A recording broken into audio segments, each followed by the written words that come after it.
So you join me here at the Ryan Smith tent, the base where all the action happens, with seven-time British Truck Racing Championship, the man himself, Ryan Smith. Ryan, thanks for joining us. No, more than welcome. I'm pleased to be doing this interview with you, Robert. Robert. We can see that you've already had a trophy so far this weekend.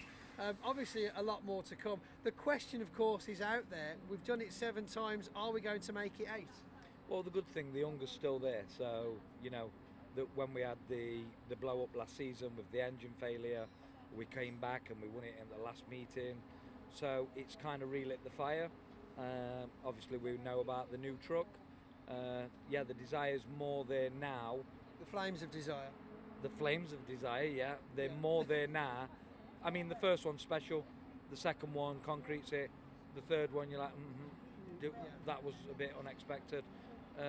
But then when you get to the 7th, now it's about records and leaving your name upon the beautiful sport. You mentioned there that although, of course, each championship is important to you, that you kind of get that lull in the middle where, do you feel now that it's been so consistent that there's a slight more amount of pressure on you to continue achieving? It's a great statement what you've just said, because that is exactly what happens. It's not that I get nervous. I get nervous now because I'm scared to lose. Because if you lose one race, all the fans, all the spectators, oh, that's it, it's done. I've been wrote off before, but I have to give huge credit to the competitors as well, because year by year I'm being pushed and pushed and pushed by everyone. You know, it's amazing what individuals have done here, and long may it continue from all. Obviously, people always joke about your position in most of the races, and we know who's going to be at the front, but you know, we have to try and explain to the viewers at home that if there's one tiny mistake that you make out on track, that couple of second head start very quickly diminishes. And that's the case, and anything can happen. And honestly, the scariest part for me, and this is the first time I've ever said this, is if you look at wildlife and you look at a lion that's dominated something, territory in that era, eventually there's a new lion that comes along and dethrones the old lion. Oh, I like that. That is, yeah. But it's true, and it's a fact of life. There is somebody that's going to come and dethrone us of what we're doing, but I just hope it's not in the foreseeable future. Yeah, I mean, we're obviously 3 off Stuart Oliver's record. Obviously, Stuart's still in the championship. Do you feel like you were the young lion to come into the Pride and kind of challenge his supremacy? Well, if you look at Stuart's achievements over the years, it's remarkable. But I've got to say, on the other side of that coin, it's been over a 30-year period, and it's been over an 8-year period, 9-year period, whatever it is. Consecutive championships.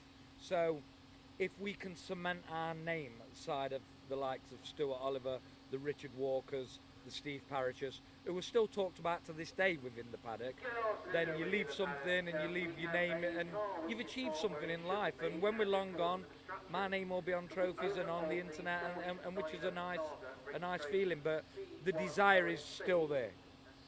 I don't see the desire burning out quite yet. I'm really enjoying myself. Pressure still to every race that I go out to, I still get butterflies. The minute the lights go off, I am in complete zone. Well, yeah, I can only imagine. I mean, I've been lucky enough many years ago over in Europe to actually get a passenger ride in one of the trucks. In fact, actually, down at Lydden Hill, I was lucky enough to go out with Michael Oliver, and on that particular occasion, we finished the lap, and it's extremely exhilarating to say that the power goes down to the tarmac in such a unique way. And because these things are 5 ton and they look enormous, they look slow. Well, you know firsthand when you get inside one, they are unbelievable. The acceleration is frightening. But again, the sport's moved forward. Trucks are getting faster. People are developing. You know, lap times are being blasted from what they was. And also the championship's growing at a rapid pace, and that has to go down to the organisers. Steve Thomas, Emma, Stuart Oliver, Steve Powell, yourself, absolutely everybody is taking the sport to new levels and to new heights. And I think in the next few years, truck racing will be a force to be reckoned with. Yes, you've said this before, and I've witnessed you saying this out loud, that you believe that it's nowhere near over and done, and that actually it's just the beginning. Onto that subject, what are your personal thoughts on our new sponsors with regards to the biofuel? I think it's a step in the right direction. I think, again, credit has to go to the promoters for bringing, saving the drivers money, because as you know, with the climate of the country, Europe, things are difficult financially. So anything that the championship coordinators can do to help, it helps us, and it saves a lot of money. But again, the growth of the sport, I always dress it like this to a sponsor.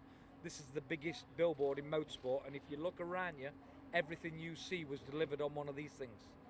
And when you break it down like that, this has a place in motorsport in this country and around Europe to be one of the big guns.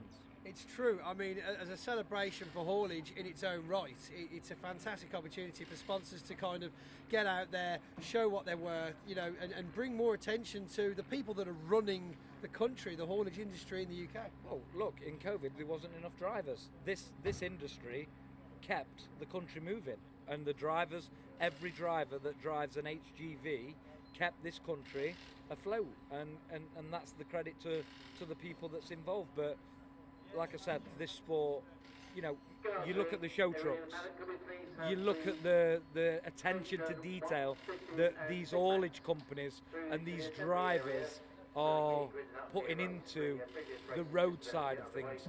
And I think you can see within the paddock what the racing drivers are putting into the machinery. I mean, I didn't see it, but I've seen photos and a little video of the race, and absolutely everybody should be proud of what machinery they've turned out.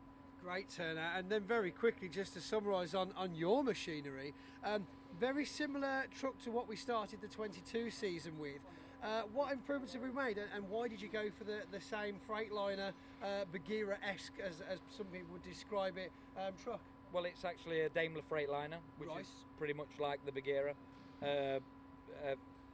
Daimler own Mercedes. That's the connection. The connection, right. I have to go with that because my predominant sponsors are Northside Truck and Van. Well done.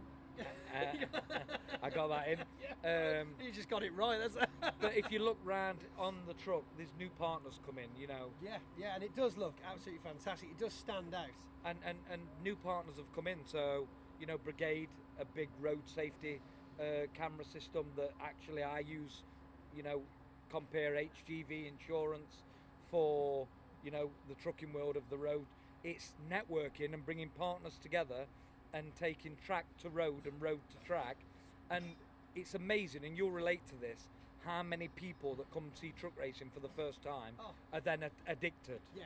Because a lot of people still don't know that truck racing exists. I'm a plumber and a gas engineer day to day, and the amount of customers I chat to and go, "Oh, I do this on the weekends." They're like, "You what? They race lorries?" I'm like, "Yeah," and they see it and they look at it, and then the next time I see them the next year for a boiler service, I watched that on YouTube all last year. It was fantastic. And that's what I say with the growth in the next 12 to 18 months. This sport will catapult. And just before we leave you, then one more question. Division 2 obviously looks quite quiet this year. However, I've spoken to a couple of the drivers and I'm looking at it as a perfect opportunity for some fresh blood to get into the sport at a lower level. What advice would you give to a driver or possible race driver out there looking to maybe dip their toe in truck racing? If you are seriously looking to get involved in truck racing, be prepared to be hooked. And I say that because I came in as a flyby to try it as a 1 year, and apart from my children and my family and my wife and my dog, truck racing is probably the most important thing in my life. So when you can explain your story to people who have a go at it, not many people leave truck racing, I assure you that. And if you look at Stuart Oliver, Ricky Collett, Dave Jenkins, they've been here from the day dawn. So this is a sport that we're, with, apart from Matt Summerfield that's unfortunately not racing at the moment, if you look at Steve, if you look at Stuart, myself, and a couple of others, there's probably 18 championships within more, because Stuart's 10 or 11, I'm 7.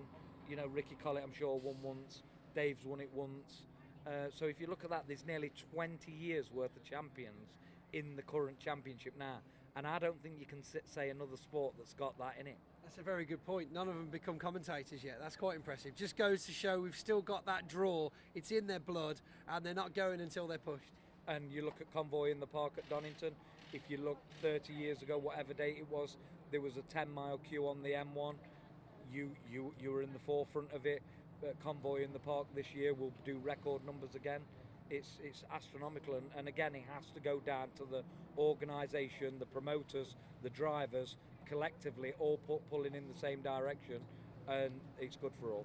It certainly is, and I believe we might have someone waiting for an autograph.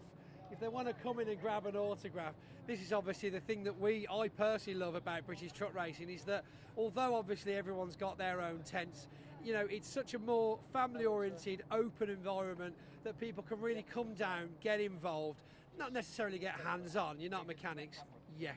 Just have a wave, say hello. There we go. and it's just fantastic that there aren't really as many closed doors as you might experience in other race series, and it's just a fantastic atmosphere for everybody to come along and have a go. Well, Ryan, thank you so much for talking to us. Good luck for the rest of the season and future seasons ahead. I think I can safely say that we're looking for that number 8. Ryan Smith, thank you very much. Thank you.